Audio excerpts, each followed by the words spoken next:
বলা হয় পিরামিড যখন তৈরি হয় তখন তার গায়ে লাইমস্টোনের একটা প্রলেপ বা স্তর ছিল, অর্থাৎ ক্যালসিয়াম কার্বনেট CaCO3ও ছিল। আর কিছু ঐতিহাসিকদের মতানুযায়ী এটাও জানা যায় যে পিরামিডের মাথার ওপরে অর্থাৎ একদম চূড়ায় একটা মেটালিক প্লেটও ছিল। কত বছর আগের কথা বলছি না, আমরা 4500 বছর আগের কথা বলছি।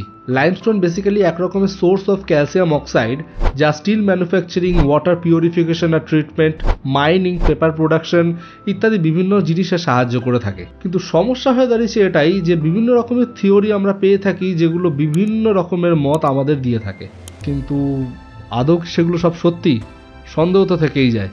আমেরিকান ইনভেন্টর আর ইলেকট্রিক্যাল ইঞ্জিনিয়ার অর্থাৎ নিকোলা টেসলার মত অনুযায়ী এই বৃহৎ আকারের পিরামিডগুলো শুধু পাড়াওদের সমাধি ছিল না। তার কথা অনুযায়ী এই পিরামিডগুলো এক রকমের এনার্জি জেনারেটর, যার এনার্জি প্রোডাকশনের লিমিটলেস ক্ষমতা আছে। তার থিওরিগুলো শুধুমাত্র একটাই ফ্যাক্টরের উপরে বেস ছিল যে পিরামিডগুলো তড়িৎ সুপরিবাহী পদার্থ দিয়ে তৈরি হয়েছে, যা এনার্জিকে ট্রান্সমিট বা প্রেরণ করতে পারে। কিন্তু সমস্যা হচ্ছে এটাই যে মডার্ন সায়েন্টিস্টরা তার এই থিওরিকে রিজেক্টের খাতায় ফেলে দেয়। কিন্তু একজন পাড়াওয়ের জন্য এত বড় একটা টুম্ব, ব্যাপারটা ঠিক ফিট হচ্ছে না। এর সাথে সাথে অনেকগুলো প্রশ্ন একসাথে উঠে আসে যে পৃথিবীর বহু কোণায়, বিভিন্ন কোণায় এই একই ধরনের পিরামিডের মতো কনস্ট্রাকশন আমরা দেখতে পাই, কিন্তু কেন? আশ্চর্য। তেওতিহুয়াকান, মেক্সিকো, এখানে pyramid of Sun, Meroe, Sudan, the Nubian pyramid, Mayan pyramid of Tikal, pyramid of Cestius ইত্যাদি। না জানি কত আরও এরকম ধরনের কনস্ট্রাকশন আমরা দেখতে পাই। কিন্তু মিশরের এই 3টি পিরামিডের ব্যাপারে ঘাটতে ঘাটতে আমরা কিছু তথ্য তো পেয়েই থাকি। যেমন এই 3টি পিরামিড জানতে বা অজান্তে আমাদের মহাকাশের ওরিয়ন বেল্টের ঠিক নিচ বরাবর, ঠিক অ্যাঙ্গেল বরাবর তৈরি করা হয়েছিল। আর এই পিরামিডের 4খানা সাইড আমাদের পৃথিবীর এক্স্যাক্ট 4টে দিককে পারফেক্টলি পয়েন্ট আউট করে, ইস্ট, ওয়েস্ট, নর্থ, সাউথ, উত্তর, দক্ষিণ, পূর্ব, পশ্চিম, অর্থাৎ এই 4টে দিকের সাথে পারফেক্টলি অ্যালাইনড রয়েছে।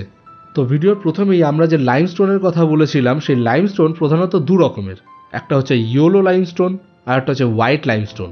আর এই দুই ধরনের লাইমস্টোনই এই পিরামিডের গঠন কার্যে লেগেছিল। তো পিরামিডের বাইরে যে লাইমস্টোনকে ব্যবহার করা হয়েছিল সেই লাইমস্টোনটা বেসিক্যালি ছিল হোয়াইট লাইমস্টোন। আর পিরামিডের ভেতরে গ্রানাইটের সাথে আরেক ধরনের লাইমস্টোনকে ইউজ করা হয়েছিল, যার নাম একটু আগেই বললাম, ইয়েলো লাইমস্টোন।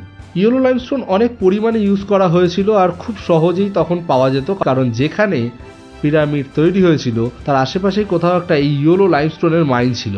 কিন্তু প্রবলেম ইয়েলো লাইমস্টোন নিয়ে হয়নি, প্রবলেমটা হয়েছিল হোয়াইট লাইমস্টোন আর গ্রানাইট এই দুটো পাথরকে নিয়ে। অনেক ঐতিহাসিকদের মতে সেখান থেকে 20 থেকে 25 কিলোমিটার দূর তুরাতে হোয়াইট লাইমস্টোনের মাইনকে খুঁজে পাওয়া যায়, আর গ্রানাইটের মাইন ছিল সেখান থেকে সাউথে 750 থেকে 800 কিলোমিটার দূরে।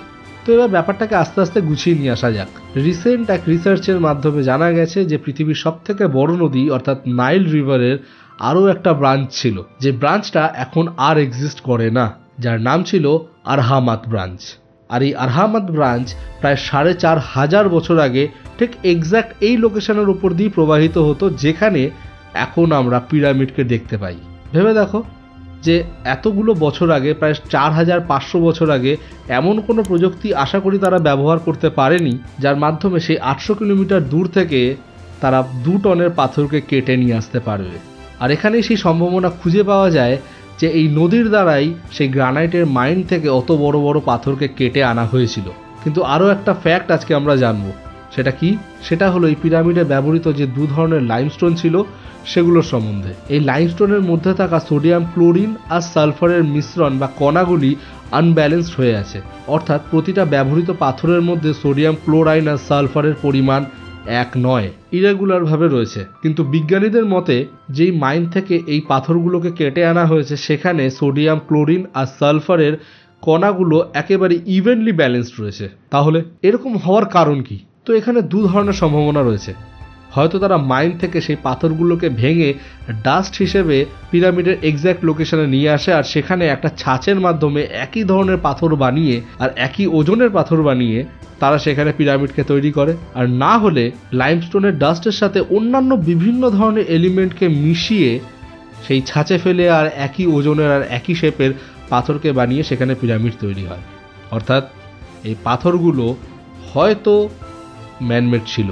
আর ঠিক তেমনই অন্য লাইমস্টোন আর গ্রানাইটের মধ্যেও এই সেম পরিবর্তন দেখা গেছে, যে যেখান থেকে কেটে আনা হয়েছে সেখানের সাথে ব্যবহৃত পাথরের কণাগুলির অ্যারেঞ্জমেন্ট পুরোপুরিভাবে আলাদা। আবার এরকম কথাও উঠে এসেছে যে পিরামিডের মধ্যে ব্যবহৃত যে হোয়াইট লাইমস্টোন আর ইয়েলো লাইমস্টোনকে ব্যবহার করা হয়েছিল তার সাথে ন্যাচারাল লাইমস্টোনের কোনো ম্যাচই হয় না। তো ভিডিওটা আজকে আমরা এখানেই র্যাপ আপ করবো। আশা করি তোমাদের ভিডিওটা বা আপনাদের ভিডিওটা ভালো লেগেছে। কেমন লেগেছে সেটা তোমাদের ওপিনিয়ন বা আপনাদের ওপিনিয়নটা আমাদের কমেন্ট বক্সে জানাও। আর লাইক করো, শেয়ার করো, সাবস্ক্রাইব করো। প্রতিদিন একই কথা বলি, করো করো করো, আমার প্রচুর সাপোর্টের দরকার। আর তোমরা কি পিরামিডের এই বাকি ব্যাপারগুলো জানতে?